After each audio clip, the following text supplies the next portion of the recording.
So how far can we go with organic products? I'd like to introduce myself, Béatrice de Reynal.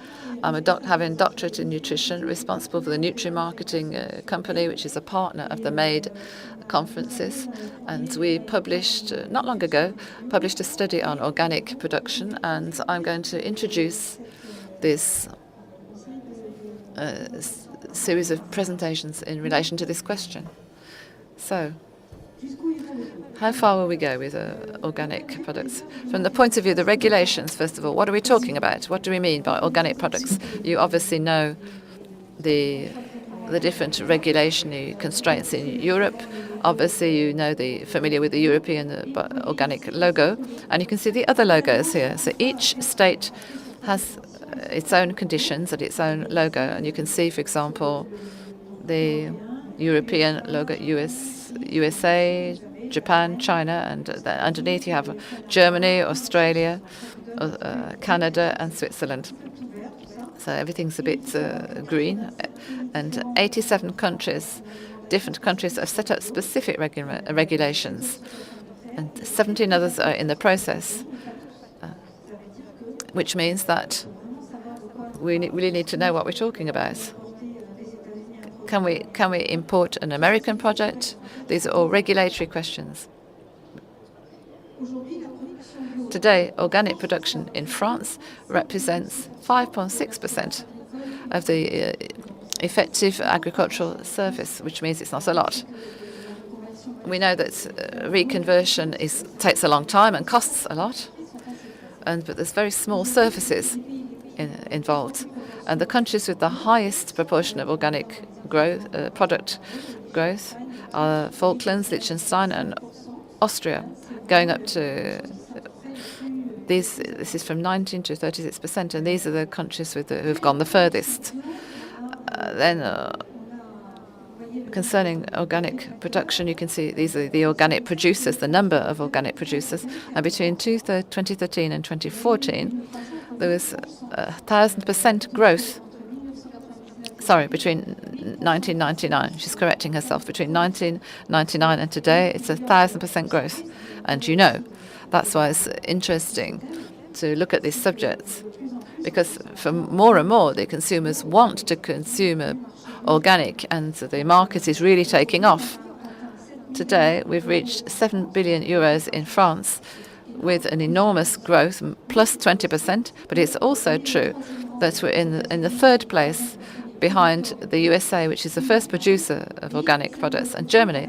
But it only represents less than 4% of the food market in France, 5% in the US, and 4.8% in Germany, which means that we need to put this in its context. It's still a small market compared to traditional production, even though the growth rates really give a lot of hope to many people. Here you can see these are the United States with 45% of general sales, 43%, sorry. In the States, it's 45% organic products are produced in the United States with 11% growth. France is only 8% of global sales. What type of consumption? There's a big diversity here as well. Also, great diversity of motivations. The Germans, who have known about organics for a long time, choose it mainly for animal well-being, animal welfare. In France, we've understood that it's not necessarily for the environment, but for our internal planet. So we buy it for our own well-being and our health. And the Americans is that their motivation, they want to be sure not to eat genetically modified products.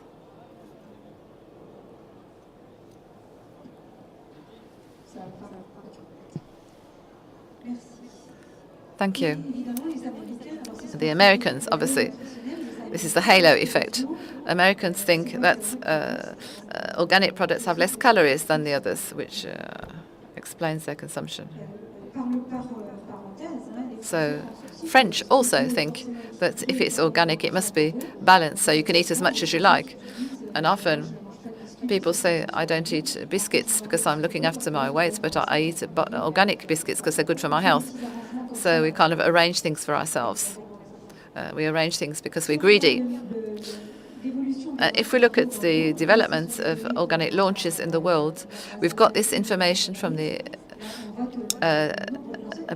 database. We can see that the launch of organic products, these are packaged, it's not the fresh product, it's the wrapped products. You can see the launches in the world, 71% of growth in innovations, which is a good score. And in 2016, there were more than 27,000 products launched in the world. 27,000, we can compare it with the 200,000 products in the base. So it's significant.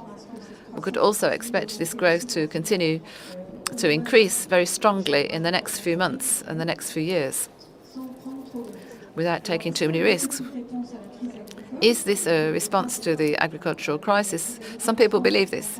The agricultural crisis in France has been here for a long time, and supporting the producers and the farmers financially as best as we can.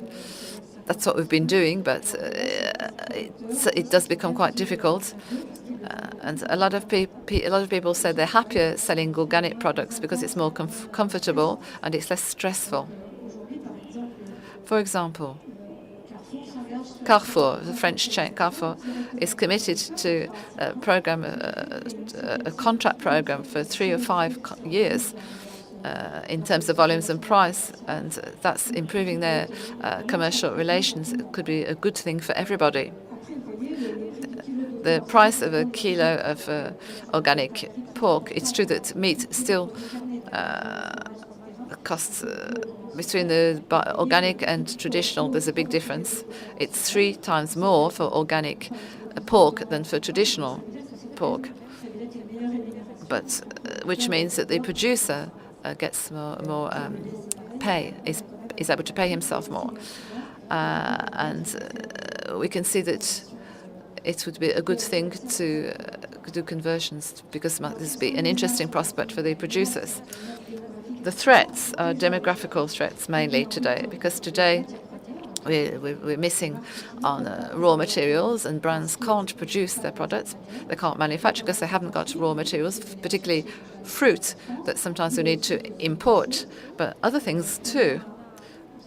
We looking forward to 2050, we're going to have 11 billion people living on the planet, and if half of them want to eat organic, situation is not good, because organic culture is more labor intensive, and as the population is getting older, who's going to do the work?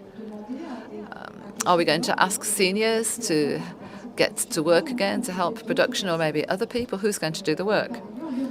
And the urbanization of the population is important. Most people today live in urban situations. In 2050, most people will live in cities. What does that mean? That we need to grow organic products inside the cities? It does exist today. Or what are we going to do? How are we going to do it? The problem of how are you going to, the last kilometre, you're not going to do it on foot or on horseback.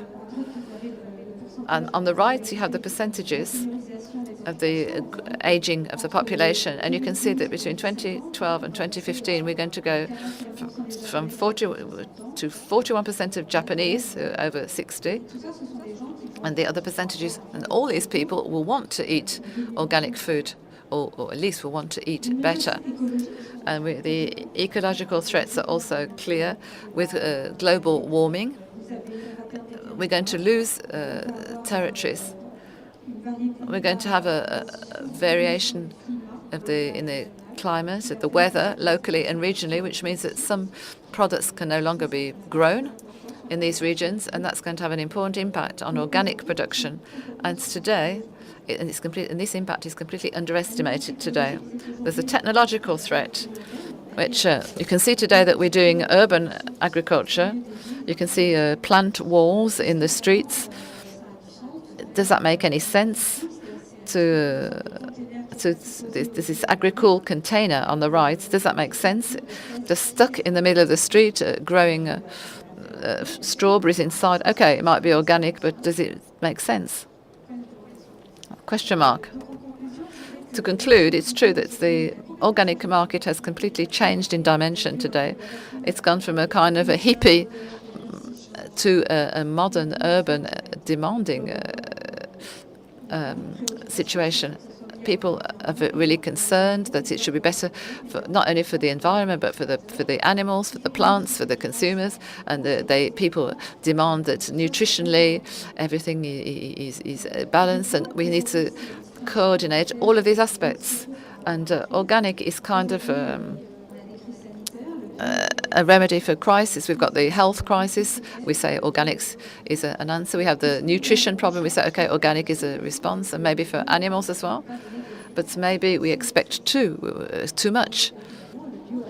Organic has limits, many limits. I've quoted just a few of them, and maybe we need to really get on board and realise that there are limits. And one of the questions that we did for the PAE Club, we've got this report that you can see on the screen. You can obtain it.